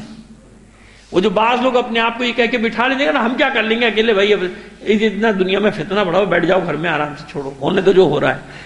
اس کی عکاسی کی حبیب نے کہ میں اکیلا کر بھی، سب نے تو ساتھ چھوڑ دیا، پھر میں اکیلا کیا کر لوں گا، میں جا کے کیا مدد کر لوں گا۔ اتنا سنا وہ مومنہ اپنی جگہ سے کھڑی ہو گئی۔ اب مجھے نہیں معلوم کہ سر پہ چادر پھینکی یا چوڑیاں اتار کے دی ہیں، دونوں باتیں میں نے دیکھی، اور ہو سکتا ہے کہ دونوں ہی کام کیے ہوں۔ کڑے اتارے کا یہ پہن کے بیٹھ، اور دیوار پہ لگی ہوئی حبیب کی شمشیر کے قبضے پہ ہاتھ ڈالا اور اس کو بے نیام کیا۔ اس مومنہ کہا حبیب تجھ سے یہ توقع نہیں تھی، وائے ہو تجھ پر، اسی محبت کا دم بھرتا تھا، اسی دوستی کا دم بھرتا تھا، اسی دن کے لیے مولا کہتا تھا کہ آج فرزند زہرا دشمنوں کے نرغے میں گھرا ہوا تجھے مدد کے لیے پکار رہا ہے، اور تو کہہ رہا ہے کہ میں سوچوں گا۔ اچھا تو بیٹھ کے سوچ، میں فرزند زہرا کی مدد کے لیے جاؤں گی، میں نصرت کے لیے جاؤں۔ بس اس مومنہ کی یہ جملے سنے حبیب اپنی جگہ سے کھڑے ہوئے، چادر سر پہ ڈالی، بٹھا دیا، بیٹھ جا مومنہ بیٹھ جا، میں تو تیرا امتحان لے رہا تھا۔ بس کیوں لیا امتحان حبیب نے جانتے ہیں؟ کیونکہ حبیب نے دیکھا تھا کہ کوفے میں مسلم کے ساتھ کیا کیا ہے لوگوں نے، حبیب کے سامنے ہی تو سب کچھ ہوا تھا۔ حبیب نے دیکھا تھا کہ کس طرح خواتین اپنے بیٹوں کو، اپنے شوہروں کو، بیٹیاں اپنے باپ کا ہاتھ پکڑ پکڑ کر لے گئی تھی، اور سفیر حسین اکیلا رہ گیا تھا۔ حبیب کوفے سے باہر گیا ہوا تھا لشکر جمع کرنے مختار کی طرح، جب واپس آیا تو چھپا لیا۔ اب دیکھیے دونوں حسین کے جانثار ہیں، مختار جذبات پہ قابو نہیں رکھ سکا، واپس آ کے گرفتار ہو گیا، لڑا اور گرفتار ہو گیا، لیکن حبیب نے جذبات پہ قابو پا لیا، چھپا لیا۔ کیوں اپنے آپ کو چھپایا؟ تاکہ جب میرا حسین پہنچے تو میں مدد کروں، میں نے وعدہ کیا۔ خط لکھنے والوں میں حبیب نے خط لکھا تھا مولا کو کہ آپ آئیے میں نصرت کروں گا، اس لیے حبیب نے چھپایا۔ کہا میں تو دیکھ رہا تھا کہ کوفے کی دوسری عورتوں کی طرح تو بھی بدل تو نہیں گئی ہے، بیٹھ جا، بھلا ہو سکتا ہے حسین مجھے بلائے اور میں نہ جاؤں، میرا آقا مجھے بلائے اور میں نہ جاؤں۔ غلام کو خلعت دے کے رخصت کیا، اپنے غلام کو بلایا، منصوبہ بندی کی پوری، ایسے تھوڑی، کیونکہ کوفے میں کرفیو جیسا سما ہے، نکلنے کے اور اندر آنے کے، باہر جانے کے سب راستے کوفے کے بند تھے، نہ کوئی باہر جا سکتا تھا نہ کوئی باہر سے اندر آ سکتا تھا۔ منصوبہ بندی کی، بتایا جگہ مقام طے ہوا، فلاں جگہ ملنا، نصف شب کے وقت چلیں گے، کیونکہ 3-4 گھنٹے کا تو راستہ بھی ہے وہاں سے، اس زمانے کے حساب سے تیز گھوڑوں پر جائیں تو 3-4 گھنٹے لگتے تھے اس زمانے میں۔ تو بس ہم ساتھ چلیں گے. معین جو وقت تعین کیا گیا تھا اس پر حبیب نہ پہنچ سکا. کیوں؟ راستے اتنے بند ہیں کہ راستہ بنانے میں کبھی ادھر جاتا ہے، کبھی ادھر جاتا ہے، کبھی اس گلی میں جاتا ہے. دیر لگی کچھ. جو مقررہ وقت تھا اس سے ذرا سا تاخیر ہو گئی. جب پہنچا اس مقررہ وقت مقررہ مقام پر تو دیکھا کہ اپنے اس کا گھوڑا پیر پٹک رہا ہے زمین پہ بے چینی سے، کبھی آسمان کی طرف دیکھ کے چلاتا ہے.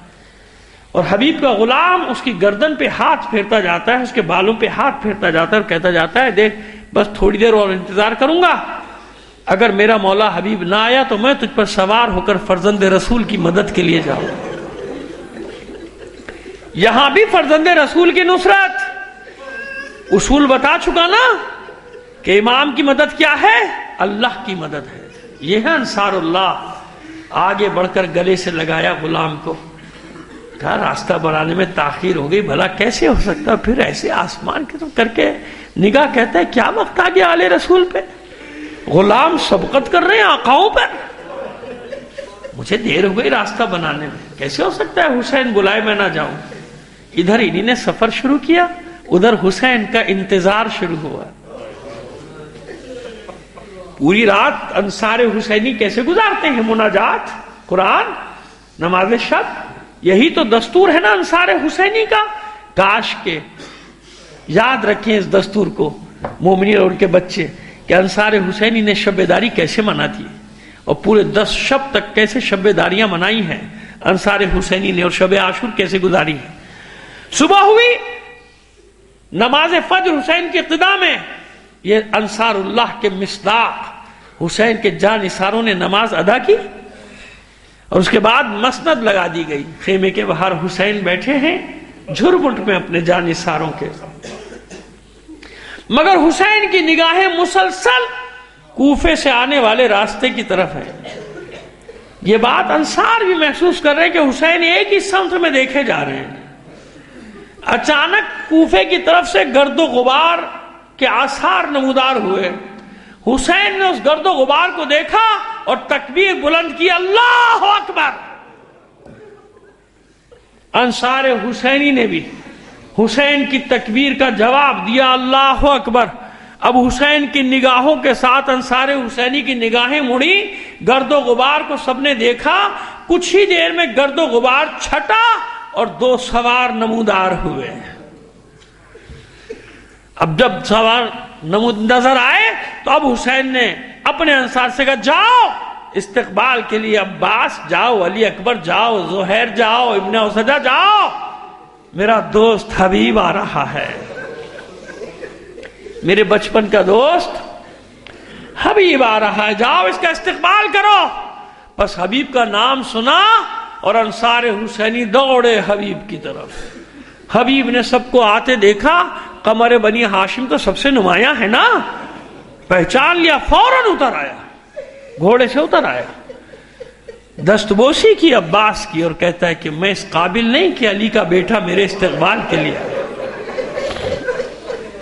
عباس نے حبیب کو گلے سے لگایا اور کہا میرے مولا کا حکم ہے، میرے مولا نے تیرے استقبال کے لیے ہم سب کو بھیجا ہے. تکبیریں اور درود کی صداؤں کے درمیان میں حبیب کو لے کر انصار حسینی خیمہ گاہ کی طرف آ رہے. قریب پہنچا، حبیب 2 زانو بیٹھ گیا، زانوں کے بل چلتا ہوا بارگاہ حسینی میں پہنچا، اپنا سر حسین کے قدموں پہ رکھ کے بس ایک جملہ پوچھتا ہے، مولا مجھے آنے میں دیر تو نہیں ہوگی؟ حبیب لفظ نہیں میرے پاس کہ میں کیسے آپ کا ذکر کروں. بہت معمولی لفظ ہوگا کہ میں یہ کہوں ہماری جانیں آپ پر قربان. حبیب نے کچھ نہیں پوچھا، مولا آپ کا لشکر کتنا بڑا ہے، ان کا لشکر کتنا ہے، آپ کے پاس کتنے سپاہی ہیں، آپ کا ساتھ کتنے دینے والے ہیں، ادھر کتنا بڑا لشکر. حبیب کو اس سے کوئی غرض نہیں.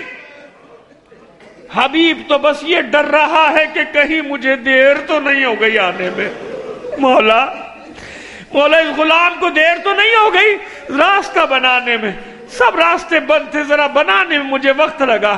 حسین نے مسکرا کے اٹھایا، سر کو حبیب کے سینے سے لگایا، کہا نہیں حبیب، میرے دوست، میرے بھائی حبیب، صحیح وقت پر آئے، کوئی تاخیر نہیں کی تم نے، تم بالکل صحیح وقت پر آئے۔ بس سب انصار حسینی باری باری معانقہ کر رہے ہیں، حبیب سے گلے مل رہے ہیں، اور ادھر جناب فضہ پہنچ گئی حبیب کے پاس۔ پہلے سلام کیا حبیب ابن مظاہر کو، اور پھر فرماتی ہیں حبیب تجھے مبارک ہو، حبیب تجھے مبارک ہو۔ حبیب حیران ہو کر کہتے ہیں اماں فضہ، ہاں میرے لیے بہت مبارک وقت ہے کہ میں اپنے مولا کی خدمت میں حاضر ہوں، لیکن آپ کا لہجہ کچھ اور کہہ رہا ہے، کیا مسئلہ ہے؟ کس بات کی مبارکباد دیتی ہیں؟ جناب فضہ فرماتی ہے حبیب تجھے مبارکباد کیوں نہ دوں، میری شہزادی ثانیہ زہرا نے تجھے سلام بھیجا،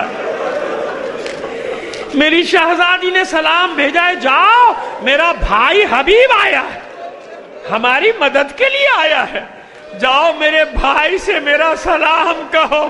پس ازادارو اتنا سننا تھا، حبیب نے اپنا ماما پھینک دیا، خاک اٹھا کے سر پہ ڈالی، گریبان چاک کر ڈالا، کبھی سر پیٹتا ہے، کبھی منہ پیٹتا ہے، کبھی سینہ پہ۔ اے بار الہا، یہ ذریت رسول پہ کیا وقت آ گیا؟ شہزادیاں غلاموں کو سلام بھجوا رہی ہیں۔ یہاں روایت ختم ہوئی، مگر میں ہمیشہ دو جملوں کا اضافہ، ہمیشہ حبیب نے یہی کہا نا سر پیٹ کے منہ پیٹ کے، کہ کیسا وقت آ گیا آل رسول پر کہ آقا زادیاں غلاموں کو سلام بھجوا رہی ہیں۔ میں کہتا ہوں اے حبیب، اے حبیب حسین، اے حبیب رسول خدا، اے حبیب خدا، آپ کو نہیں معلوم زینب کو اپنے بھائیوں پر کتنا مان ہے، کتنا مان ہے زینب کو، کہ جب تک میرے اتنے بھائی موجود ہیں کس کی مجال ہے میرے سر سے چادر چھین لے گا، کس کی مجال ہے میرے بازوؤں میں رسن باندھے گا، کس کی مجال ہے مجھے بازاروں میں کشا کشا قیدی بنا کر پھرائے گا۔ لیکن اے حبیب، عصر عاشور کے بعد یہی زینب اپنے ایک ایک بھائی کو آواز دیتی رہی۔ مجھے یقین ہے گنج شہیدہ میں شہداء کے لاشیں تڑپتے ہوں گے، کوئی بعید نہیں کہ آوازیں آتی ہو، اے آل رسول کیا کریں، موت نے مجبور کر دیا، پھر زندگی دلوا دیجئے، پھر آپ پر اپنی جانیں قربان کر۔ الا لعنت اللہ علی القوم الظالمین وسيعلم الذين ظلموا أي منقلب ينقلبون۔ بس آپ سے اتنی درخواست کروں گا، مرحوم سید جعفر حسین زیدی، ان کے اہل مرحومہ جن کی آج دن میں تدفین ہوئی ہے، ان کے اشارے ثواب کے لیے اس خاندان کے دیگر مرحومین، اپنے بھی تمام مرحومین اور شہداء کو شامل کر کے ایک بار سورہ فاتحہ، 3 بار سورہ اخلاص کی تلاوت فرما دیجیے۔